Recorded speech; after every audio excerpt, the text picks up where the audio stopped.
Good morning, traders. Try to keep my video somewhat short here. So, bottom line is we have a liquidation break from last week. Last Thursday, we completely had a liquidity break, and we continue to fight those highs and reject. So currently, because we are below these Wednesday lows, we are in a bearish posture in the markets. So this was last week. We had an upper distribution on the weekly. If you go on a 1 hour time frame, you'll see you had a dual distribution on volume profile last week that broke down, and we're still in the lower distribution. So we're in a bearish scenario on the NQs to kick off the session. What does that mean? So bottom line is, guys, we have an opening gap up this morning. We're up 23.23% this morning. The odds are that we will have a high odds gap fill because we are in a bearish structure this morning. So be very mindful that the initial trade this morning should be looking for the gap fill at the very minimum, if not worse.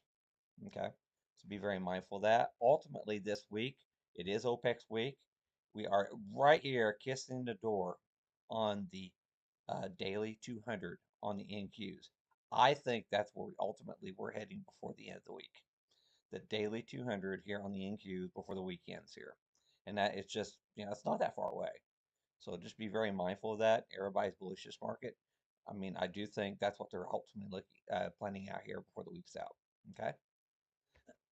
Slash yes. Yes is here, guys. And so we got the daily 100, which we were fighting yesterday, but the daily 200 is down here, please. There you go. See, our daily 200 is way down here. I want to show you something on a bigger time frame. Look at this. Low, low. Our daily 200 is right on that low. So, guys, if they want to really get things going here, I mean, we have a major support area with the daily 200 all at the same spot. Okay, guys, just be very mindful of that going forward here. That, if things really do start to fall apart, I mean, we could be at 65.50 next week. So just be very mindful and cognizant of where the daily 200 is currently trading in relation to these prior lows. So I definitely do not discount that we're ready to just fall completely out of bed in these markets. So for all you perma bulls out there, just do not discount that. Okay.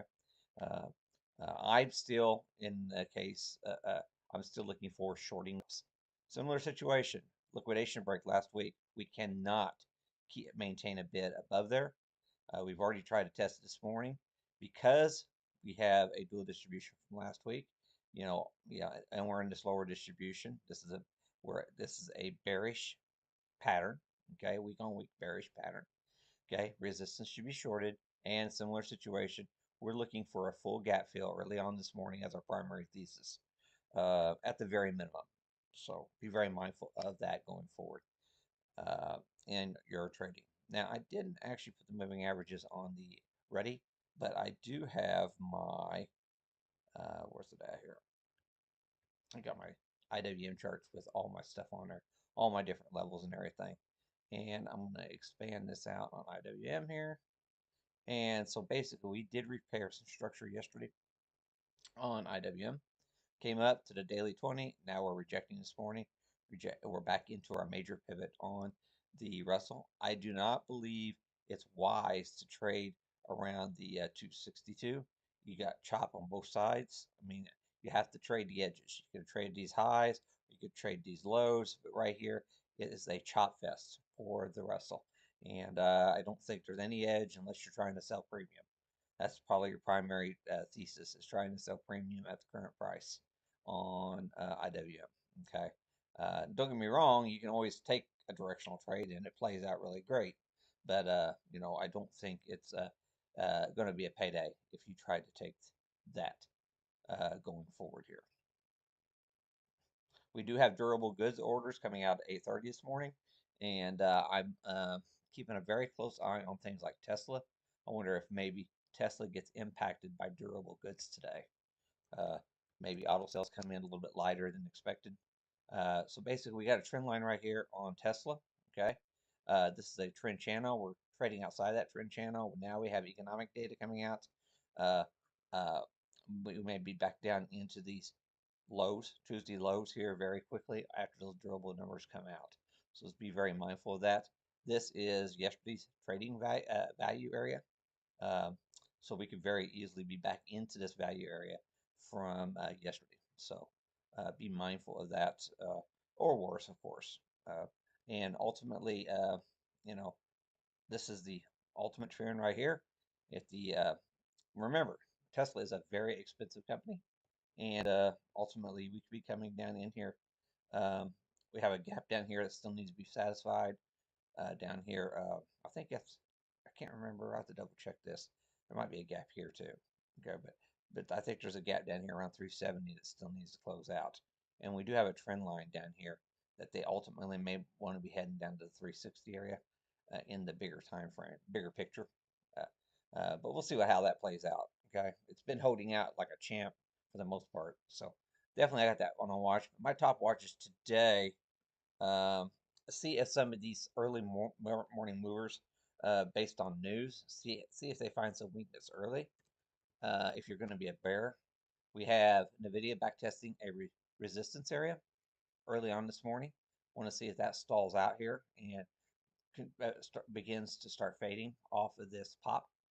Hey guys, so we're getting awfully close. We could go as high as you know, really don't want to get much past 190. So you want to see 190s really becoming a ceiling in today's session here for NVIDIA going forward, based off the overnight news. Palantir is coming off a very critical weekly backtest area this morning. It's ripping off of that backtest area. I was looking at it early this morning. Um, Really, we want to see that come back into the 133 area to be ideally in the cash session, to be actually long that, but it may have already left the station on us. Other things I was looking at. Amazon did what I was looking for yesterday. We came up, we back tested a very important back test here on Amazon, and now we're currently trading above that. We want to see that back test hold. We do have Walmart earnings tomorrow, and so we can see a sympathy trade with Amazon here going into those Walmart numbers tomorrow. Okay, just could, but not necessarily will. We want to see that. Was it 202? Like to see a hard floor, 202.50 here. Become a hard floor for Amazon if you're going to be a bull. I'm probably going to stay away from that trade. Another thing people are looking for, a lot of gamma has been building in Netflix. Okay, guys. So we're coming in here.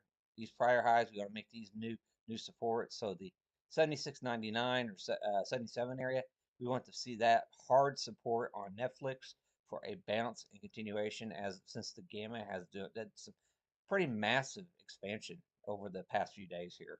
The positive gamma in Netflix. So this would be a top watch for us to see if we're finally starting to see some buyers show up in Netflix in our trading. Okay, guys, so that's just a few things that I'm looking right here.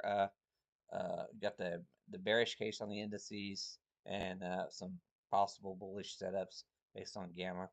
And Netflix does its own thing. So even if the markets are coming down, a lot of times you'll see Netflix outperform, doing its own little thing. So that's one to keep on watch if you're bearish to markets, but you're still looking for something that might be an outside mover, and Netflix would probably be something to keep on watch. Okay, thanks a lot for listening. Comments below are appreciated.